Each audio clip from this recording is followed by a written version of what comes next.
Subscribe करें और दबाएं बेल आइकन ताकि कोई खबर रह न जाए। और नाजरीन, आपको बताएं, शुमाल मशरकी बलोचिस्तान में मूसलाधार बारिशों का सिलसिला एक बार फिर शुरू हो गया।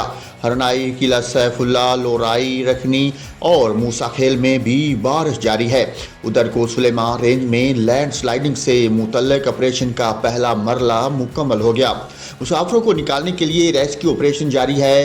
तानासर के दोनों जानब 300 से ज़्यादा गाड़ियां फंसी हुई हैं। फंसे हुए मुसाफिरों के लिए खुराक का बंदोबस्त भी किया गया। उधर मुल्तान समेत पंजाब के मुख्तलिफ शहरों में बारिश और सालाबारी से मौसम सर्द हो गया। बारिश से गंदम की फसल को नुकसान पहुंचने का खदशा पैदा हो गया, जबकि कई इलाकों में बिजली के फीडर ट्रिप कर गए। मुल्क के बेशतर बलाई और वस्ती इलाकों में आज मतला आबरूद रहने के साथ शुमाली बलोचिस्तान, खैबर पख्तूनख्वा, बलाई और वस्ती पंजाब, कश्मीर और गिलगित बल्तिस्तान में तेज़ हवाओं और गरज चमक के साथ बारिश और सालाबारी का इम्कान है। मूसलाधार बारिश के बायस मकामी नदी नालों में तुगयानी का खतरा है और मुल्क के दीगर इलाकों में मौसम खुश्क रहने का इम्कान है।